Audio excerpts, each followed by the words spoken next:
nim fula andum nin na rajani medu na kibaro konon ka kibaro kun le follow di alla bidum albenyin le mola kibaro do lawyer Martin react say Dusano needs to go back to school ko lawyer Martin al fanan dia mudal de ay jole barate ko de Dusano anyanta murula karamotol de munat na yo fo Dusano e albamo la bi kibaro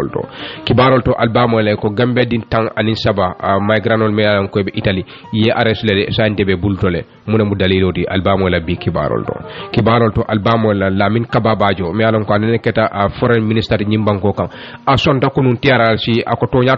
birabe minister yala ako ay kuma kan le fo me alon ko tonyati je ay gana masa kunda nenele soko me alon ko wala munu la foreign minister di kabay mun ni mune fo tiaral si albamo la bi kibarol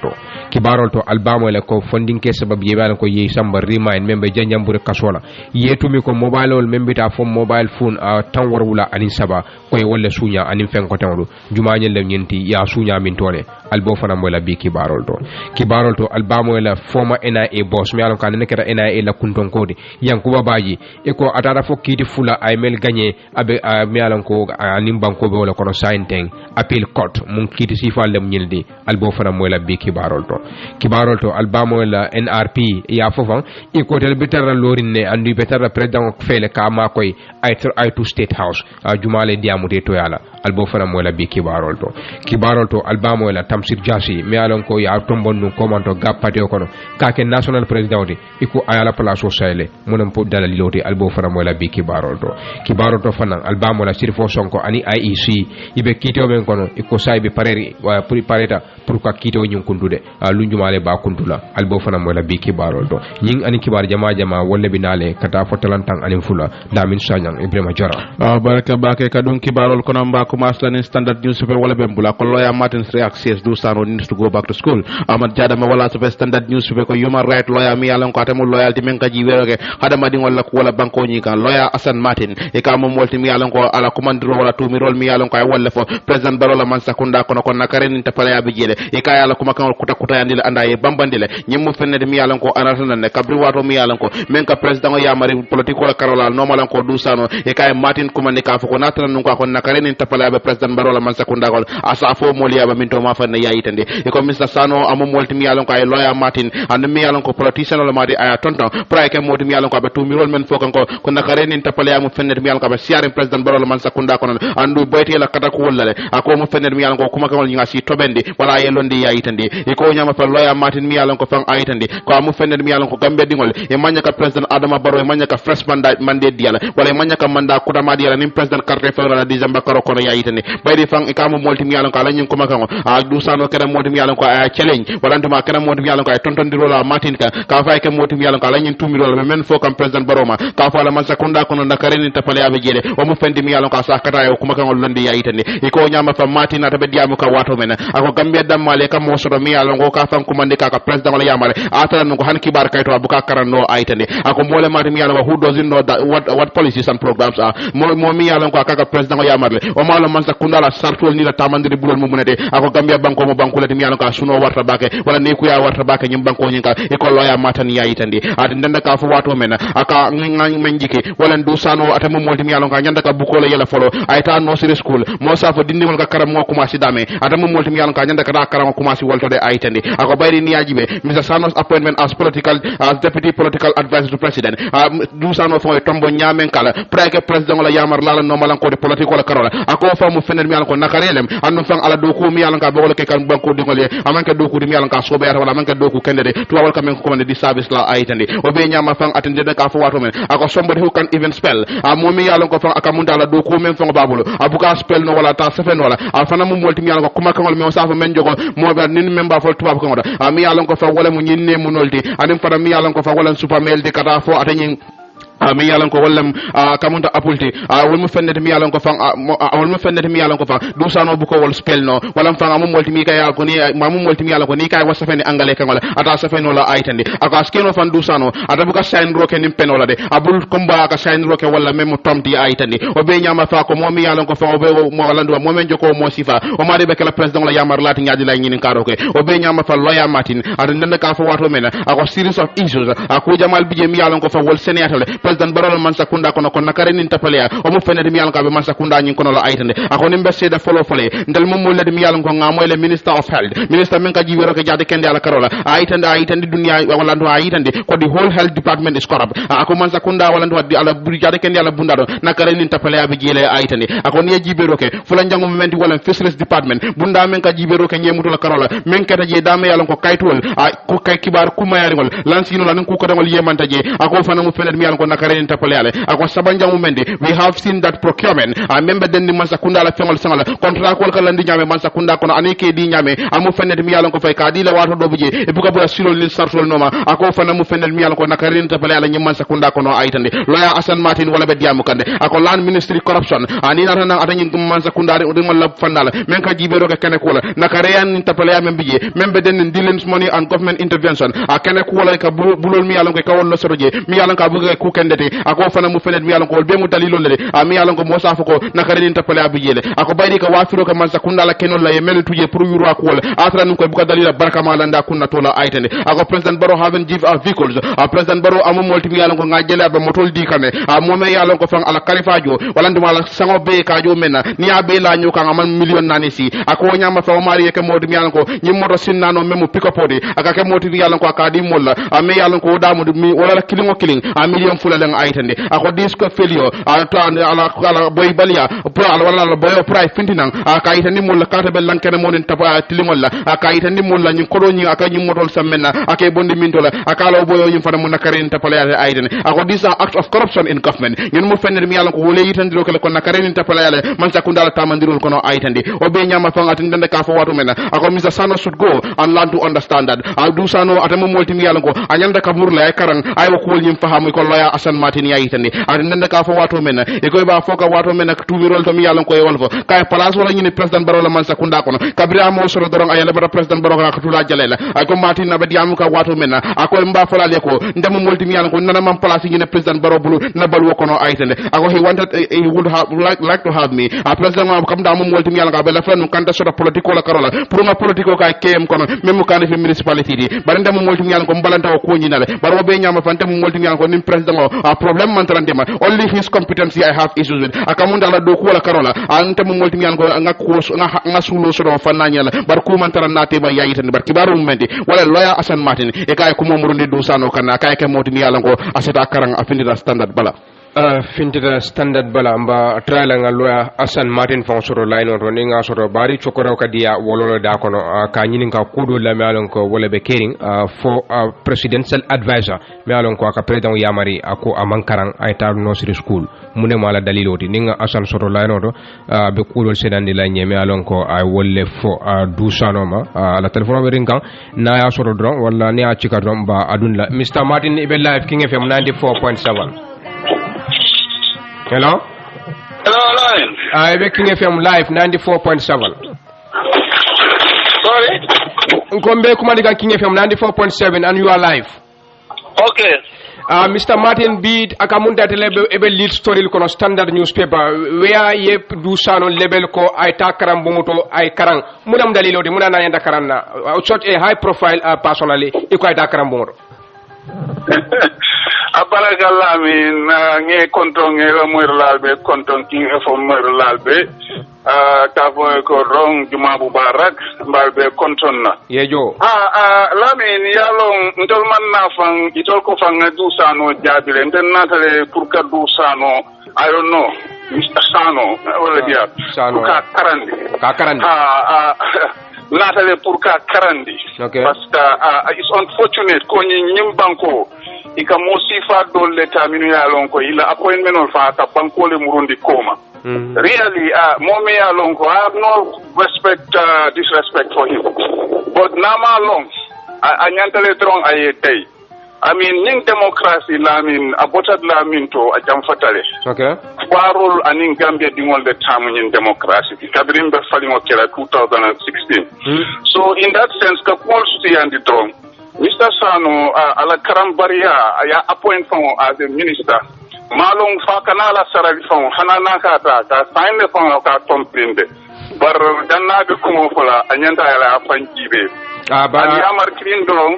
me wala fa Mr. Baroye nyin si famul anyante jibela bar Mr. Martin momi yalan ko presidential advisor la mati ni ko man karang asemol jahal sa ala doko involved amunela amune mata doko Lamin ita favorito high profile presidential advisor ikusuwaka me vodoy na wara ka kuyatore ndolla presidential advisor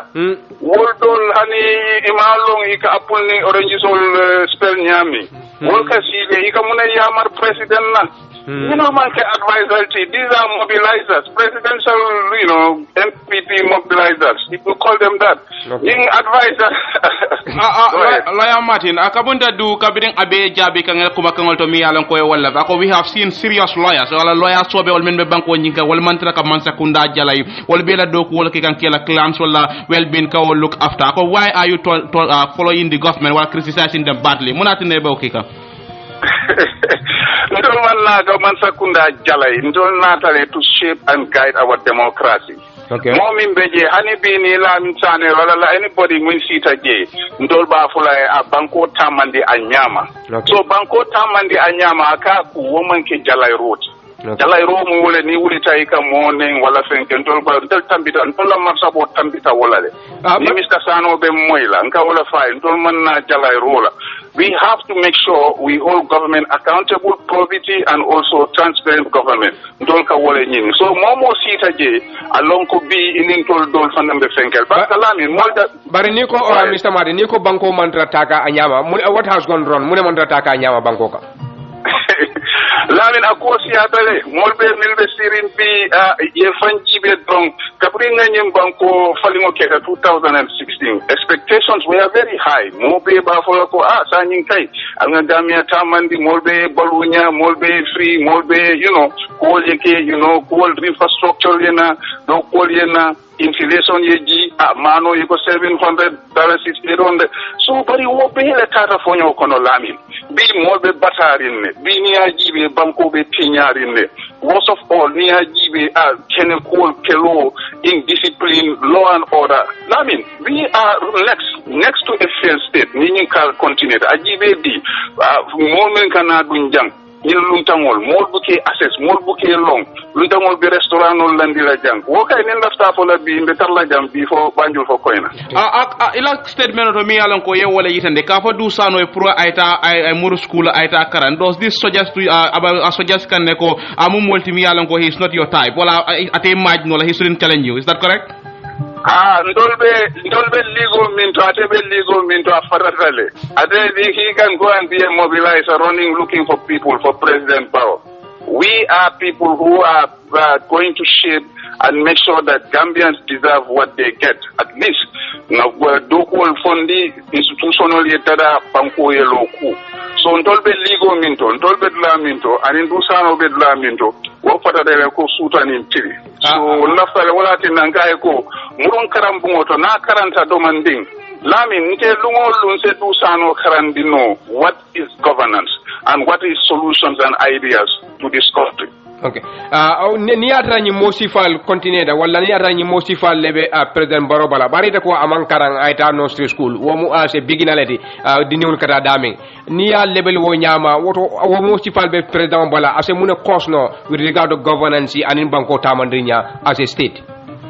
No wala police disservice ateka jo mintano aka mune for President Adama Barrow yalla do ko woto momi yalon ko hanini anyini ka munon white paper ti o blueprint amalon momi yalon ko ate fongola jobo deputy presidential advisor do sano cannot spell that so it is a portfolio dia like come here high profile next to the president alors it's sad for this country nyati na banko ka murun koma mo kumal mo minule do ko wolno wala nyanta tarala obit around the president. It's not somebody drawing yeta ya tomba na minde diata na hane aman karandron ngon lafta jole diala. That is up for corruption. So ate ama for long. What I think ninga be question. Mansa kunda sita less than 4 years. Mansa lota. motol ka funti jang momalong. That system of fair accountability is even an act of corruption. We are looking for better governance, Larry. Mr. Martin, ya po ila kuma kangal kono mo sa fo ni yung kumol mi alon ko ila banta wala fala mo si wor regard wala ba su la mena wala inefficiencies wala mo sa fo ko yuru wala karola boy wala mo fanna nyina ite mo loyalty activist politician mo jamal bije ke bulo chodal ko despite hanata nyin sifal be kiri man sakunda kono atal buka wuli ka man sakunda draft to court ke samba kiti mo da kaje ko ku sifal yello munatinal biko ke minul sa montol sa kenno le yalo mansakunda na sida fanang minul veterala jojol to judiciary to demand most of the time ibukele la moy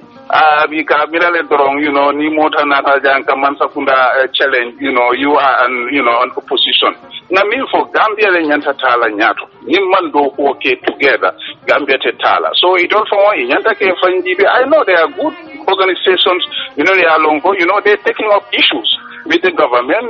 constitutional interpretations but tonya until we are particular about system of governance coming ikamansa kuna tamandi nyami institutional ya tama mola hako mo ya soto fuarol fanan ninnam tolla campaign yoti but Mr. Martin critics jalairal ko ye place lo nyini masakunda e masoto wala na bi itu masakunda fe fam ko kay jalay fanan ke jalay lani ni wadu ko kili fo ende ya jame nga 99% of people mini ya jame lonte ngalo ya jame when he was a teenager. Okay. Ya jamela jamano plaso natante ku minister man mata parce que nte yelo ibadu ngami foye yelo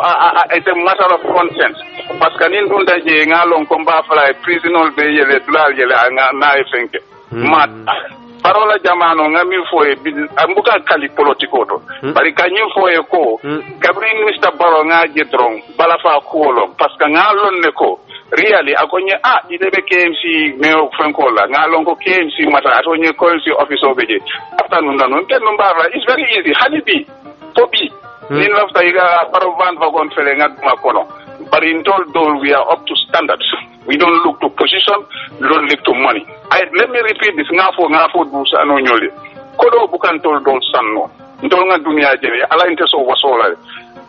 plaso abukante sanno tennon seta bawotu mo anyinka ko nga fay ko plaso dina plaso andole nyinkele lamin ibatu nga ku clean foy okay the process me alon ko le baros in the state house what idea I give it not Mr. Sala, not nobody. I was the architect of Gafoing Anga Convention okay. Bloom killing more say more killing time never wole baro pangosti. Lamin tonga minke. Time on min nanka for party fula. Mine alon ko GDC afo ko nyim party man fenke wolo my party aning Henry Gomez. Ndelo tan kene tan ko party GDC mine da register wala register. Do you know why I did that? It's just strategically to make sure nga alliance better so. Ndolnga minke is unquestionable. Ndola doko alliance ngamin fo and then ndemo waya time yalongo. Ni hani client soul ni lapta kolodi nanka dire nga ni kolodi nga di molla ndemo wo sifa mole so elafta fola you are too big for kabula barola boso kono e warda boso ene abake fon baraka baka Mr. Martin na telewe diamu kantu momenna ko dusano molete mi alon ko anyanta murula karambotol kamunda do ay challenge la di Martin aka fa ke moti mi alon ko be tomirol ben fo kan president barolo man sekunda ka kon nakari ni tapale ala be ay wol landi wala y substantiate kamunda Martin na tan ala tomirol 5 kan ko take wala fo wol be fanna men fana challenge la di dula ka the lack of orange and apple mo sa fo pomoni ni mo na ko ko spell no ay bole fi also accept the challenge politic you will hear short and me katan dan kibaro ni na ko tantin Gambian migrants arrested in Italy. Omar Ba wala safe standard news ko Gambia Refugee Association in Europe. Iko wala multi alon ko fa atanyang association ni wala kankula do ke kafu Gambia din tang anin saba wala keta multi alon ko yewal arrest wala ye mutanong Italy banko nyinka Italy la tundo do kabri wato mi alon ko be asaylo mo nyini kanje Ital ka ko mande sukuro la ya yitabe e ko nyin Gambia din tang anin saba wal mo molde mi alon ko talata lungo February karotli kono do benyen sango men kono e keta multi alon ko fa akamunda ye mutanunde kabri wato mi alon ko fa e meyilla no atanyang police wala la suwo nyin kono redinda wala ka terembato finti kan ada nyin laji doke konti bo wala ke kiskisi la suwo kono yayitande e ko be nyama fa nyin kibaro nyin akara fenne mi yalan ko a Italy fa ngala website o nyi wala la police wala bunda e kada molti mi yalan ko nyin kibaro nyin janyande e ko nyi migrant sul fa mo molle mi yalan ko fa ye identify la wala do yayitande la and wo nyama fa askeno e sendino nan Gambia banko nyin kanade yayitande e ko the growing number of young people young migrants ay ko ga atanyi nga ba yurwa kambake Gambia dingol mi yalan ko wolle kada bantala bankol ka pour kala fika sije a kaje ko be la balu betandi no la nyade e ko dol beje wala ko ba silanda la nya aba silanda ko de kabru wato mi yalan ko silangol be keri ko dol beje be wol sendi na me yayitande e ko niyaji be fa amu fone dum yalan ko amam mi ba ke konti boro ke kayitande fanko be mi la kaje na tambe dum mo wol ketana nyin kane maj karotil sa sama menyin sango men kono kabri wato mi yalan ko Gambia la man sakunda e sonta non ka fa fang atanyin kuwol mi yalan ko wala be dendim fang atanyin meritorium la wala ka fa ko fang tong mi yalan ko wala be la deportation kan ka fa covid-19 na be kere hanbi ital sonda la pour ka ko jamani yo mo sabo wala mom moñi yemurul ndam banko nyin kay yayitande e ko be nyama fang haymarol mi yalan ko wala keta yayitande fang ko ne Gambia la banko kan mo mi yalan ko wala bije e ko 2019 sang mem mo sanji fula commande mo keme mo wuli tang ani sey a keme nane tan nane ani lulu wal mo len mi yalan ko wala be diaspora le mo sa fo wala be Gambia bantala la yayitande e ko niajibe mo wuli taworo wala anin kilin keme sey tan sey ani warawla mi ya hayma kemo sud la taworo anin kilin wal mo let mi yalan ko wala tuwab du banko le kay yayitande o be nyama fay ko Gambia la government ay man sakunda fane la national development plan ami yalan ko wala mu la yurwa ferodi yemendeda ka fa 2018 ka fa 2021 wo yayitande ko diaspora la population wala Gambia dingol mi yalan ko wala be banko e bandala abita kanya Gambia di wuli keme fula yayitande e ko nyama fan ka tambini wol bela modol bije mi yalan ko fa kamunda on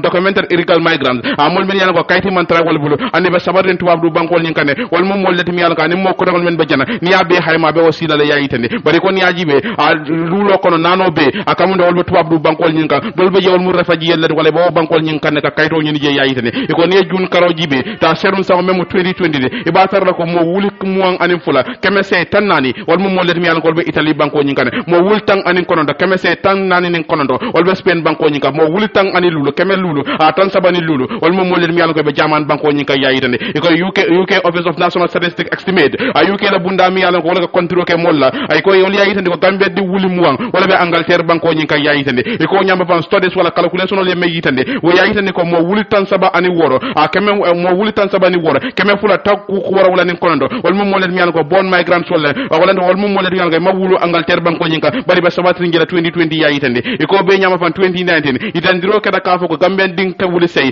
wo kame woro tan lulu ani saba wal mom molet mi yalan ko fan wala nanel to mi yalan ko fan pour ka sawon kata do kradol to yayitande e ko be nyama fan Gambia Refugee Association mi yalan ko fan o be tuwab du bankol nyinga wala yitandiro ke ka fo ko pour ka boy mol kan men yalan ko ba siri nyin tuwab du bankol kan pour ka sukuro nyini je wala ka sidla kendo nyini je pour ka immigration ki kata wo mol yitandi tuwabol la ka fo ñun mu Gambia di ngolade e ko kula mi yalan ka mam nyang andu ya ko nyim fanam bay bake ko bayro danta dame yayitande e ko information region our association indicate kibarol men be fudaka nanyen ka fo nyima way me yitande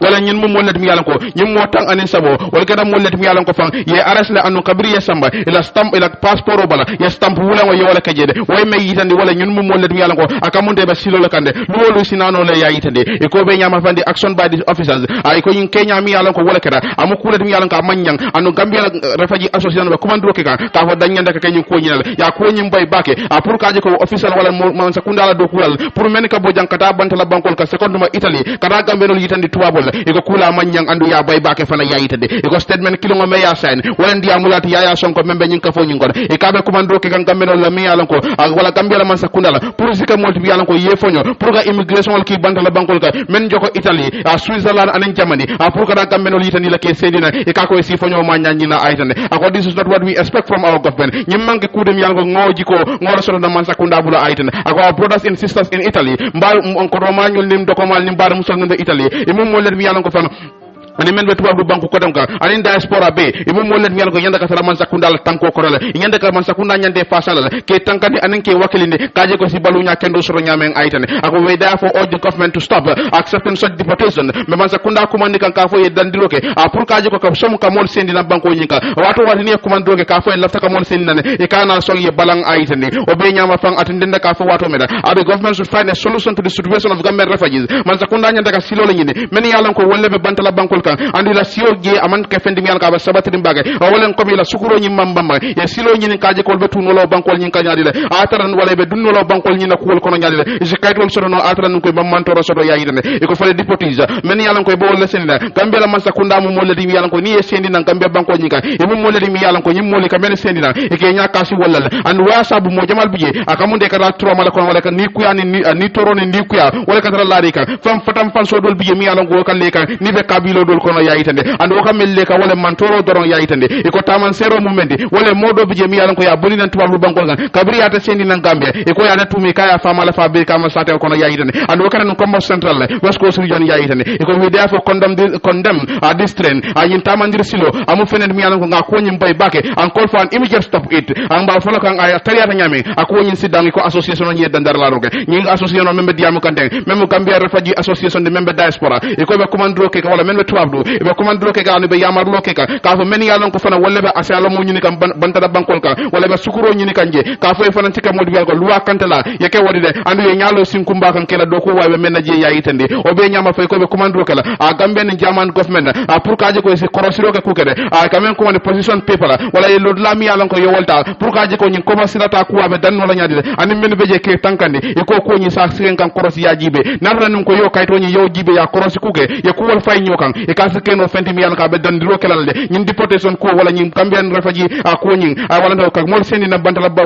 ka mol boni na tubabu ke sendi na e ko se keno tari ko le na tara num ko ye lod data ta nyin position people wala ndo nyin kayto mi yalan ko be nyin banko fulatema ye men landi damal tema ni mon sakunda e wotamande e ko deportation mem ka mol sendi na askeno tari ko le yayi tande barki baro mumende wala ko gambian din tang ane saba ya wala arrest no italy ande ko la passeport bala stamp wulango ya wala kaje ko la ko nya kamunda mantara nyabo data de mantara nyabo dato be fore newspaper fana njubele la kibatala yankuba jallo e safero ke ko me yalan ko atelen keta ena e la director to mem kullo police wala kebati yankuba baji e ko kunu ay kiti fula gagné to momen na anima sakunda be men kono gambia court of appeal ya itande kibarol to in a unanimous judgment of all three judges judgment o wala kiti kundo me yalan ko nyin kiti kundula sabol be kambenda ya fofan e ko jojo me yalan ko wole be siri yankuba baji la kito kunna e ka fay justice kumba silla a failed wala amal loi tamanda nyanta tamalla nyame to momen na aman kawdi wala aman silodi yankuba bajila pour no case to answer submission pour kayto safe ka dunde kiti bungula kaytande ko kuma tare da nyin kiti bungula iko abalanta wala amanya na okela ay loi ti nyala yatande kibarol to also awo fananka kiti bum fulanya wala nyin kuma fulanya o mealon ko court of appeal ya kundu iko justice kuma silla kamara kota ke fanan ay bang soto wala ay silo menta amanya na silo tala pour ka yankuba baji ka bali pour ka mo lulol me alon ko state memu bankola moldi yemel commande wala yemel to safe ila kayto bala ko cdr mo le muydi e ko aman sonka kawdi yankuba bajila pour ñil commande ye cross exam pour ñinen karo alin jabiro so dung yankuba baji ni ñil tema e ko justice kumba sila camara aman kan soto kawka aman ñina o kela luala karola yaytandi kibarol to e ko di 5 witnesses ñi mo lulo me alon ko bankola mo le asafenu wala yetol safe keke prosecutor witness ti ñi lam lamin fati me alon ko atene keda ex director of investigation NIA lamin sise ade fana mu boy do ko la NIA le ade fana mu investigation department le ani sirf gasama ñi le atele mu commanding officer di intelligence unit NIA ani binta jamme ade fana mu moti malam ka be do ko la NIA la investigation unit le ya tandi kibarol do e ko lamoral dal hakilo ba kan ya fa commando ba banko la mulu me alon ko ye commando ke ñi mol la ko italien modi malam ko cdr mol le mudi bari e ko ñi cdr mol de justice kumba silla camara ate mu modi me alon ko ay ñil overrule nu commando bri yanko bala baji la mol la fita pour ñi lena kiti bola ibaji la ñin karo alin jabro so du ñil fanantema bari banko la mol ko cdr le mudi wodo tel fanan ayanta ñoo ñin kala le kol me alon ko lafta kawla lo ñil bulu bari ko commando justice silla wala justice kumba silla camara balanta ñin dale bari court of appeal ko alaw bala ma la loi kande andu anyanta kelale yaitande kibarol to in this respect ñin kamala ko de e ko ñin challenge me alon ko ay wala keteng andu arul wala ñama ñin jojol ko de me alon ko wala sir court of appeal e ko hani justice kumba silla camara yesim famenta den anin loi fota ñokole brabe diamola justice e basiru VP mahoni me alon ko atele mu ñaton ko di Gambia court of appeal ala judgment o kede a yitandi ko ate me alon ko ate fanan justice sila rock ani OMM jay itellebe ñin kiti court of appeal ibe sonda ñin decision wala le andu justice kumba silla camara e ko yesim famenta ka yankuba bali pour ay no court of no case of answer submission dundi ani ay balanta ñado fanan iko molulo amanya na cross exam la iko ay ko de tonya ye menke man loi tamandi woto de ya fo high court jojo e melan ko ate fanan kidi bu men batila kito santola yanko baje ko nyin samba jele ya tandi kibarol to kibaro nyin kontina da kaydandi ko de e ko nyin listol melan ko prosecutor ye wolle safeten pour ay kila witness ti iko is consolidate da bambandal de bari fanan anyanda kamodi la nyin fanan na le même defense ti yanko baji na la molu e baji la nyin karo anin jabiro so dunga anin nyin fanan tema bari loi ay tandi wala nyama ako bari ala refusal ala balan ka yanko baji bali pour ka nyin mol kuma ni molulo nyin karo anin jabiro so dunga wel tema e ko justice kumbasi la camera e menke anin loi fota nyokole court of appeal ko hani ay menka ma nyinya bari is their liberty ay telephone na nyantola mo mi ala ko tumiri molu ne mol kumande ko nyin lamuti la cdr moldi bankola moli na fe kidi bola woto mol fana mi ala ko wol be fan defense nyin karo anin jabiro nyanta dunda wol temal yaytande kibalol do lawyer Christopher Menz mi ala ko atebe lori yankuba baji to ala anata kiti bu samba several judicial authorities kiti bu wala kiti control kala nyame ala luwal be lari nyame anata kiti bu hakkilo bulandi nyil bela kayitande ko de luwal yal ko landi tenne prosecutor la agreement wala ko me ala ko nyin karo anin jabiro kadu tema is on the obligation to bring and five witnesses ako nyi molu mem bankola moldi mem masa kundati nyi molu lo yemel to sa feten ko nyi mula witness oladi woto anyanto la muy telephone kan ya na fen telephone nyin karo anin jabiro du tema lawyer Christopher Menensi aytandi ako the interest of justice ako pour ade a loi tama nyanda tama la nyame for fair hearing pour ase tama ni sidola ani sartol ko loi ala ni yame woto tonya bankola nyi molu yemel sa fe ko nyanda kala witness oladi kayto bala inyante na fe la defense lawyer fana yetel nyinin karo ni jabro nyanda du nete mala yaytandi kibaralo in his late judgment brim mahoni be kito kundula nyin court of appeal a hitandire ako criminal proceeding court tajiro li ke kidi ni nyame banko kanya ako loi lebe o sansankande andu loi nyin gambia jang anyanda tamala nyame anada ako part 7 of the criminal proceeding court ako ko landi nyame high court satol le melo ka be lari wala nyama andu anyanda tamala wala nyama ako di George Street nyin jojo anada fode ako tonya prosecutor nyanto la muy telephone kan ni ata ko karle mun na witness oti karle mun tel la cdr modi kidi mula woto defense me alam ko e wol fanan tumi wol fanan na nyanto la mu pour ye mako ro soto andu tel fanan na nyanto la mu pour nyin karo anin jabiro e dutema briayo fo ma honi nata bankola loi wala bankola mar kitabo section 25 wala section 24 of the 1997 constitution bankola mar kitabo ala fanna mo anin nani na 1997 constitution ala ndi nyame anata wo karang kidi bu nyati lon ako di prosecutor disclosure ako prosecutor mem bankola moldi ako ila nyantola mu andu requirement wala mu anyanta kelale pour fair hearing ko kundi ni ata kidi ko wala mu be tambani silola be tan la risulo kan ma honi ya itandi mi ala ka tele mu appeal court la nyaton koti continue kaiden ko de ako ni witness ol tonya bankola mole sembo sorole ka fo karembe wolle na fela kidi mu la kare nyol mbe wolle na fela pour diamo kidi mu la ako bari nyanta kilo ye men soto wodo defense fana yo nyantole soto pour cross examination nyinen karo alin jabro du tema bari wol fana be sulala ka ko don long ya itandi kibarol to he rely on several case adada sembe case jamala mi alon ko wolle tambita judicial authority anu kiti mu la kul wala ila kan lari nyame anata sembe wol fana ay wol be fo ay tol safe kul mi alon ko wolle be keri anata wol be yallande anyato ya itandi kibarol to mahoni brabe afola ako prosecutor is on the obligation ako tonya bankola mulu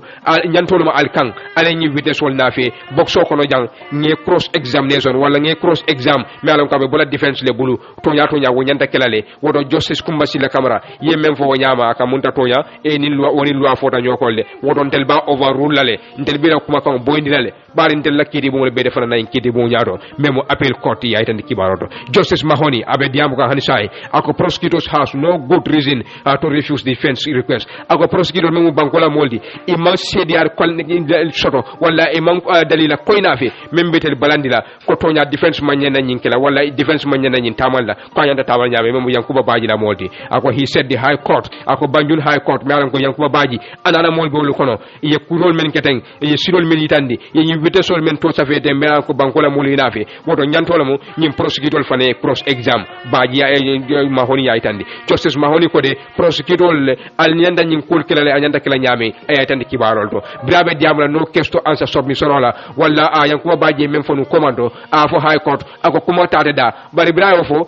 jojo membe sirin justice kumba sila kamara akay hani ndebula la fa yin ko safe yin ko na be kidi bola yankuba man na kondani aya samba appeal court aga ko de nde ko mbe no case to answer submission ngomba kela high court bari high court jojo mansonde bari sa ne brafra ñing supreme court wala ñi appeal court wo jojo fana ya overrule aka ko justice kumbasila camara yemem foten ko ñinta dundila no case to answer submission hani woni loi fota ñokolde imanya na balanda kela imanya na balanda woto yankuba bula dron ay ni no case to answer submission okay ni adra ete aje ko tonya kuma ba dala nyanta men fola isa fa tonya kuma be dala continue bari ka balamba ya itandi ka foko ata adundila kiti bungula akay ko man sembe soto de ndela kiti bungula be dala kiti bungu sando woto defana man sembe soto a fo justice kumbasila camara a continue da ka itandi ko de aka nyanda chance di lale lon kuma baji lale a nyim ko men foten no case to answer submission aya bula aya submit kiti bungula kiti bungu se determination okay walla anyanta kala nyame aya landi wo nyama aya fo justice kumbasila camara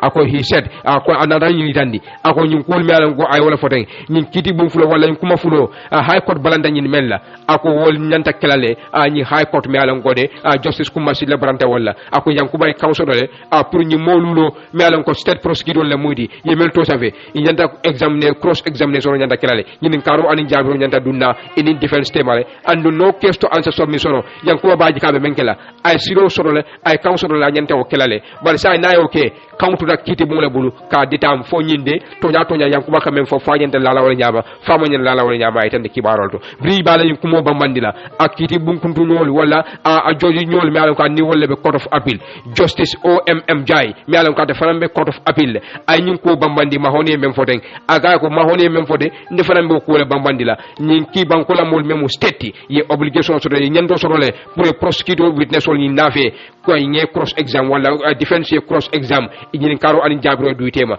wodo he overruled justice kumbasilla's decision wodo ñi appeal court nteliede la yankuma kam burukale ite justice kumbasilla camara yemen fo de nga burukale wodo yankuba e council le yankuba le gagneta anyanta la mol ñinin kala wala ñinin karo ani jabro ñanta dundala ñi mol temale andu ñanta bulal le fanan ko dege ay no case to answer submission ay adundi sa ay tweete bulu e be ko la ñame baada ñanta kila wala ñama wole mu kuti malam ko ñanta kila ay tan kibarolo akubari la refusal ila bala ko malam ko yewole itandi den ka fo ko ñin te cross exam la adnu ate ko ñin fanan jundi la memu no case to answer submission de aka ko mo la loi kan ya itandi kibarolo justice Njai said all the 5 witnesses are employee of the NIA justice Njai ko de ñi mol malam ko banko e to foten ko seydare mo la mudi ñil be mu do kulalati national e wala NIA memu national intelligence agency di ñil be mu do kulalati je wodo ibula yena yini karo jabro du telephone teba ya itandi kibarolo finally he said the high court in interest of justice abirabala ko kum fala akotonya pour loi tama kanyanda tama nyame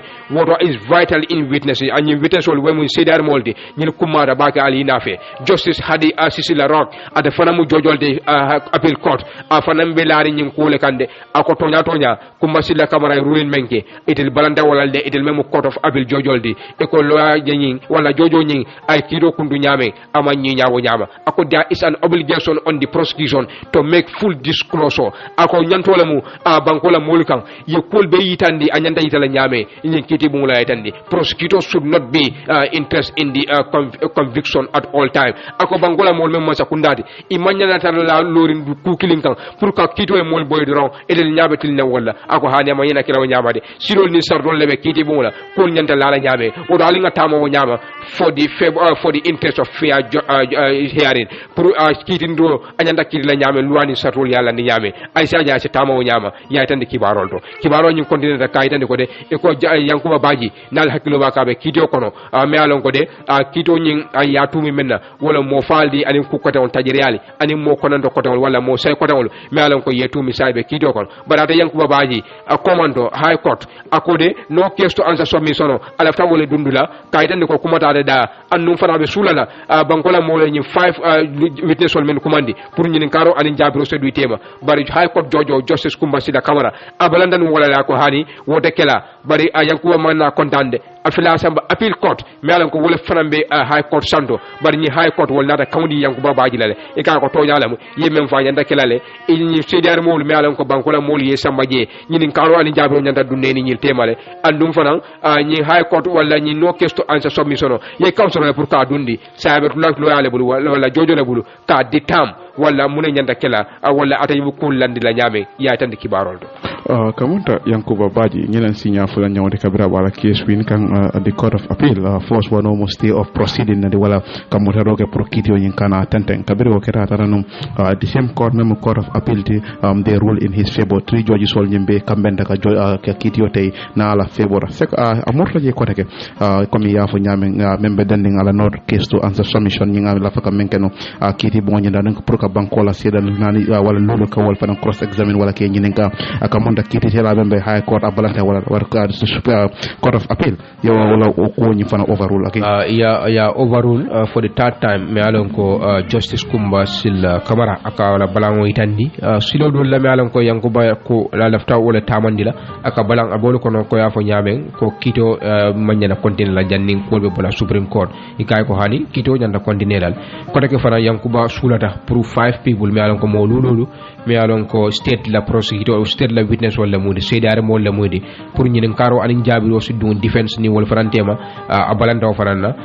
court of appeal ko hani ilaw balangol be imala loi kan inyanta ñini bulalalle ñinin karo ni jabiro du tema an no kesto ansa submission Yankuba adundi nun commando ako kumatade da te nyanda men fala pour kala defense jele ñin lawyer way melo la ñi jojo man silo di ala pour kaw dundi court of appeal o fana overrule e kay ko hani inyanda silo di lalale aya dundi sa ko betula kiti bu bul ni atra tonya iba balannala atra dungo kola wala mo siloti bari e balamba itande atra man dum folo wo manke silati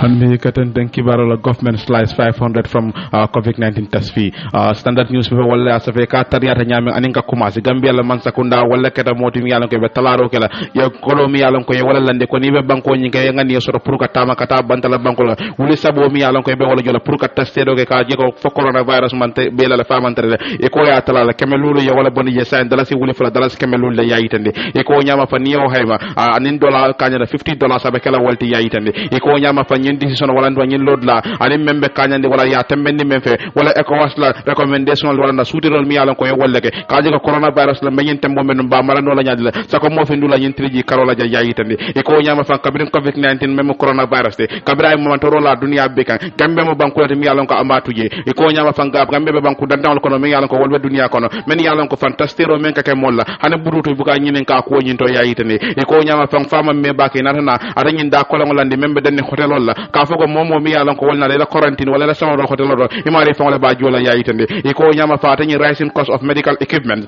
mi yalan ko fa wala jorangol dade supply and attendant logistics mi yalan ko wala ka jorangol soto anin fa men yalan ko wala mu tani futa nyom wala karola tuwawol ka commande logistique la anin fa na fulu ko mi yalan ko wolbe la ya kunna tola gambia la man sakunda ya je ka be kala fendi mi yalan ka be kumala bake pour ka je fan ko ka kodo landi akunna tola nimme ngani soro pour ka tawa pour ka testero nyike e mari ci kodo jo kaje ko fanansi na fulu la dunoni e si wata man sakunda ka yayi tan barki baro mu mente wala mi ko dala kamelulu ya wala bonde wuli lulo wuli sabo nyi do me yalan ko say wuli fula kamelulu nimme ngani soro ka tama e mari be wala jola afindira standard newspaper bala ko mun tan mo fenere mi yalan ko kabri ya fonu abe non hani fenne wonada sabo fay ko da ko liata bag wala mol yafuno da ko liata bag e ko kemelulu ya wala bondi atanyin la nyindo bani hakilo bakan akamunta IMF International Monetary Fund e ka katambini kamen ko mondi rapid credit facility ya 2.3 million dollars ya wala di gambia la masakunda anu kabri ba di kan nung ila me yalon ko wala IMF la deputy managing director and in fact acting chair men for wala nyimu fenne me yalon ko aje ko gambia la banko be sulari ngala baka anu immediate challenge abata ko min balari man sakunda ka wala kaje ko the spread of covid-19 abe contain no la nyaadile strengthen medical care ka mulbe jati kende asoro ka contain if those people said they have proper logistic and other ko ko proper take care o 21.3 million yemi alon ko ye wala di ko do nyin dun taminto le wala di fa Mustafa Keda to go and tell them break down ko do nyin dun taminto la ya fo le ka fo a criteria should be set kaje ko do nyin spend nyame bondi no la nyame but they all decline to no avail amanke no hanisa man sakunda balanta pour ka breakdown ko do nyin dunta min dole banku dun kame wosi wala ko brima sakunda falinta anin sante ma billion le dunta jang dalasi ko do bari we are yet to feel it maaje dunta min dole andu nyin covid fon fana ya fole ko anyanta breakdown la ma sakunda enta fola dunta den ni other hand side they are complaining the logistic and ku ko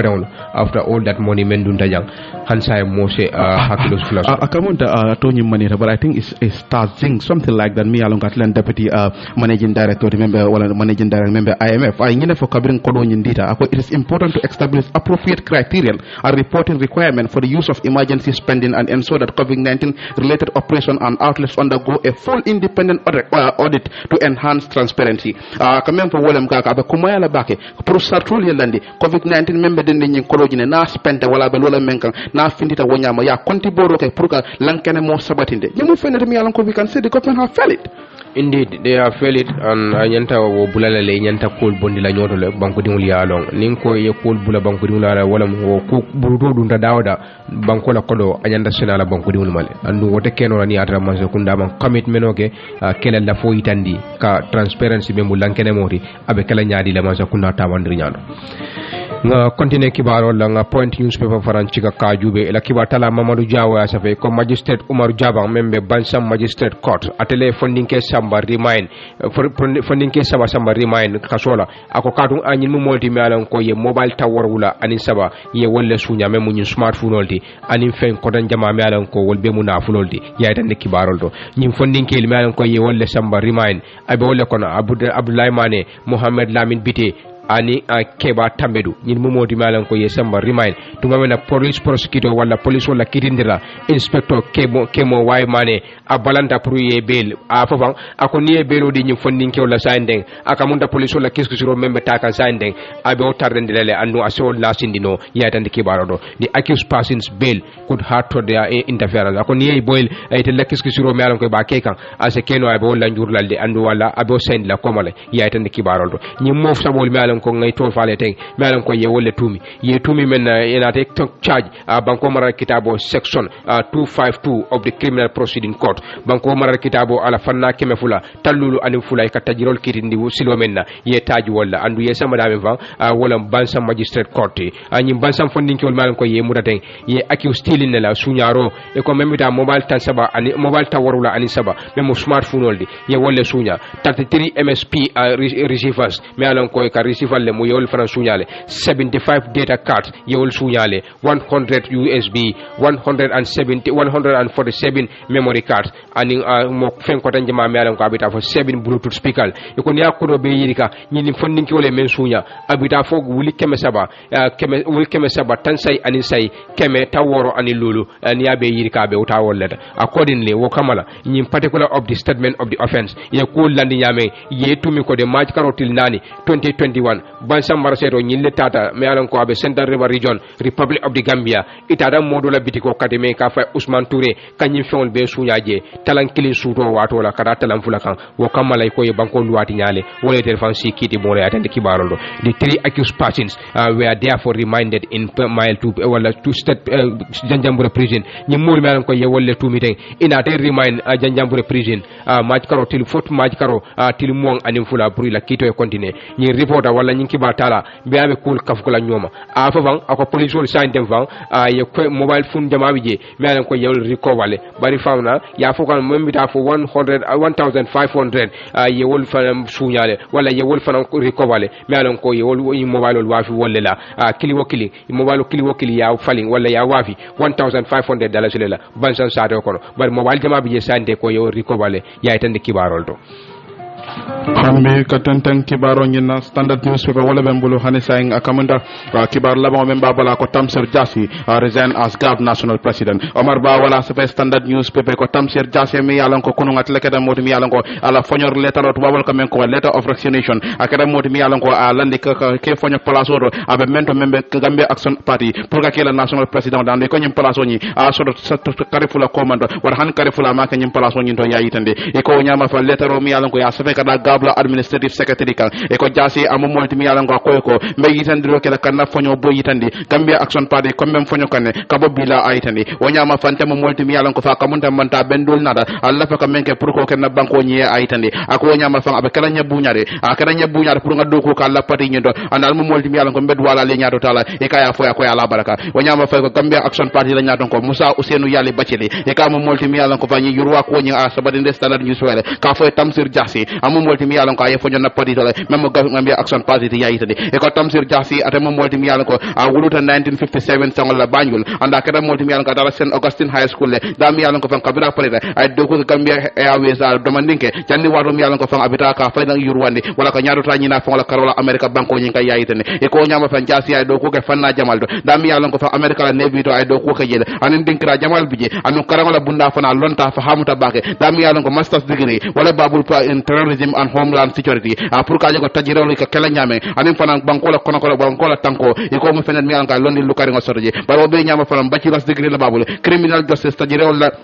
kitendiro siloni e kay londi lukari ngo soro fanna fana graduate certificate in public administration ay ko fana babul wala ndo jamala do ko la tamandirnya anin fanna ko tangol e ka lonta o fanna la baka ya yitande e ko nyama fa alani wakilo anala longo o mu fenet mi yalon ko sika mantara woro a waya sabu fa mansa kunda mi yalon ko wala benu jang ay do ko ke wali da mi yalon ka kara police wala yamar lade bar nyaado do mandi ngada ka deputy inspector general of police fa ngana yurwa ka director general of Gambia immigration department ya yitande e ko 2016 sango ndur chamla coup d'état boyri ngo mi yalon ko wala kada e ka mo molti mi yalon ko fan akamda bulo nota wolto wala mo molti mi yalon ko ka bulo nota wolto waya sabu fa inata soron no mile 2 da mi yalon fan kabirin 296 kada fa 2012 mo sa fa sanji woro ayo ke bunja woto ya yitande dum be dame wala maximum security minti ya yitande e ko be nyama fan kabirin abenunje hada madi ngol la nyande tinya wala ndo ala nyanto ke rafende mi yalon ka tinya da bage waya sabu fan ala dimba mol e man silo solo non kana jibe wota mo be wato men be mutare ya yitande bari ko manta be kono ya jamme akara molti mi yalon ko ala mol balal men be kaso bungo 2012 sango anu kabiri ata bula dron ana dara samade America banko nyin kan ya yitande e ko nyambe fan kabiri man sakunda falinda a Tamsir Jassy ama molti mi yalon ka murtana Gambia jande da mi yalon ka do kuke a contract ko mi yalon ko fa wodun tane mentema wala United Nations Development Programme de UNDP da mi yalon ko ay wal mako a pour que sar fro dol dida anin tamandiri bulol membe dande police wala tamandiri yalla banko nyin kan anu immigration wala ya yitande bar kibara momenti a wala Tamsir Jassy e ka mo molti mi yalon ko ay fonyol de Gambia Action Party kabiri akere national president de afindita standard bala findita standard bala nga point newspaper jube ko Lamin Kababajo melan ko atele kera nene kera no Gambia la foreign minister ti a sonta kiti bu wala sonta tiara si kunu brabe diamula je ako wato de me yalan ko wala president de sai Ghana wato atele foreign minister de Ghana ka fay Nana Akufo-Addo Lamin Kababajo ko tonya ay wuliale fayde ay ko momem fay aka munta kuma sodorente andu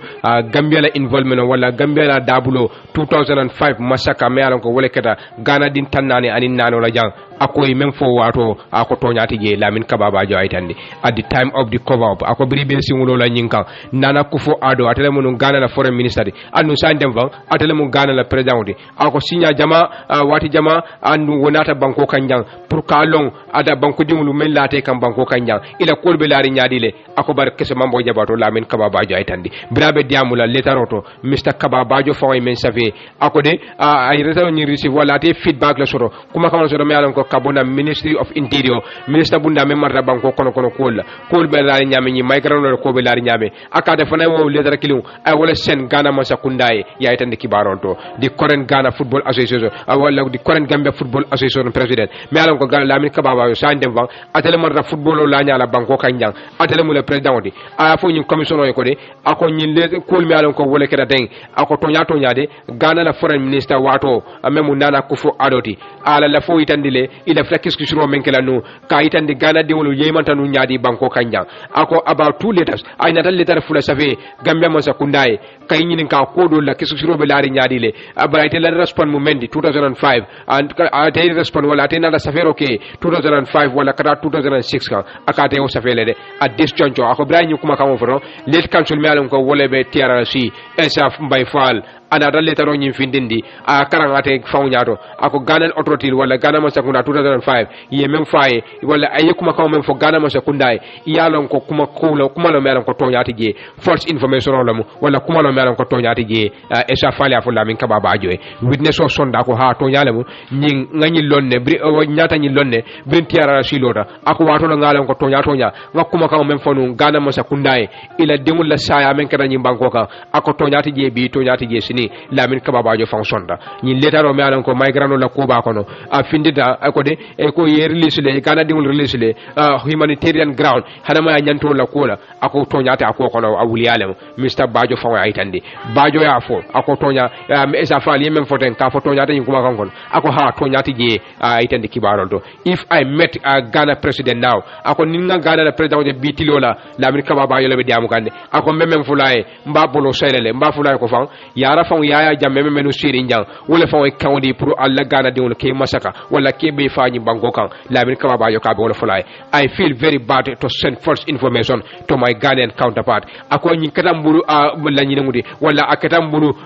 batati nsilata bake pour nganyi kuma kan safe ka ki Ghana mo sakunda mi alan ko ndan yolle muyti pour ka kuma fo mi alan ko man soto ako nyi katambulu bata kubadi anda ko insila ya tan kibaro do ana da fo nyi isu nyi migrant no la isu ako la masaka nyi ako anene ma long ando ene ma discussion cabinet même ministre na la président na la ministre ako ene ma ko kacha jede ako bari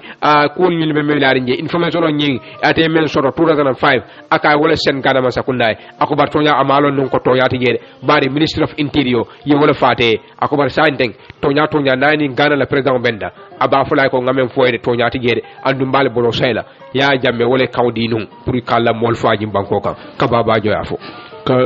kamanta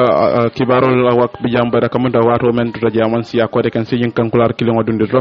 jani be fint la studio nyin kono Seku Senghor mom multimi yalon ko fang akamanta ala mobile wala jolanta mobile nyin nan ceketo kono ala driving license wala be 2021 driving license amame kabring aya bonde ni men nyin driving license je please nyin number ko man 210 2126 210 2126 number ko man Seku Senghor ala driving license wala jolanta ma abenu mobile wala cover la nyin kono ba ni driving license nyin no ba ko man wala yasamba police station men sutiyade fang nyi jana fi nan King FM radio to janne pour nasra nun ko men nyaaje men nyaaje hansa en kankularol to be jababe kala mutan la ko de maternal ward mi alon ko wala be salikenya health center paretal de match karotil lulu 2021 be nyin saw men kono tay o kamala nyin project o melie bulodunje wala melia fasa ka dépense wala lamba e mori bolon musu kafo mi alon ko ila nyaton kaya koto aja tida dabo mi alon ko atele mo president oti aja tida dabo mi alon ko atele mo president oti aja may binta Cissé minister aja yama jaju chairperson aja nyaranding Sirif atele mo founder nyindi aja mama Njai atele mo kasiati aja mama nding jabi atele mo vice president oti aja nanke Njai atele mo advisor ati aja binta Cissé aja mama buntung atele mo vice chairman oti wala atele mo vice kasiati aja mama dabo atele mo secretary aja Fatou Diba atele mo sefori aja Fatou Sanyang piaro mateleti aja Njai nding Njai atele mo mobilize de kamol kumbe nyoka Fatou Njai banjun meyo aja majanko jaite atele mo policeman o yinti ay defana e manyina family la me ka fay ko numu kunda sano family me alon ko wol fana ila mako roka ye wili fula dal si tankononto ye cash power sang pour sali kenye central mox mem wila jamen banyinti ibol fana beten dula kaje katambi ala haji yaya dabo bulu e ko nyi bemu kuti malan ko do ko kendo banko ile wala sate o dingulu mem ye menke ila sate o pour be fantar la nyame ka jada kende a soto o sate o wo kamala fana ko be nyin tanturo ani jairo chambala mol kamel ko wolle be do ko la sal kenye health center wala sal kenye health center e ko bol be tantula katambi umi camera ani Ibrahima Baji nyi be mu no so le di malan ko won nos attendano le mudi inauguration nyi mabeta jele andu la do ko ya sutele nyi information me akambe wala meli ana fejan wollem senin dur fatajo junkun camara Sadio Dafe Dembo Diba maw keba fatajo nyi be moti malan ko be mol be tantula be jayla e ko fana special thanks mi be kerekero wala konton dro kel bunya iba kerekere sindila Ahmadian Muslim Jamaat il fana central badibu e ko je tonya nyi mol malan ko ngeto fo den ila makoyro anila yirwa anila bulubulo ye menke nyi salkenye health center memo ila maternal ward pour ka adoku ay pare e ko ila do ko kende ata bage andi be tentula be jayla apareta match karotil woro wala tilulu 2021 ibe tanturo ani jairo dila mol bema mi alon ko woliye bulo dunje wala ye advice kije wala kokundi ni ata ya kije pour ñin doko be soxil la ñame ibol be tantula be jela baraka baki kal jayi kal tentu ka fale ala baraka baki ale wato men ta ka Black King FM radio number 94.7 fa dimanche inshallah ko batala nani kata tala woro ngana nga programme di ala Gambian Politics yanni wo Ibrahima Jara Lamine Sadia mod Lamine Sen wala kana kibaro di ala nen surwa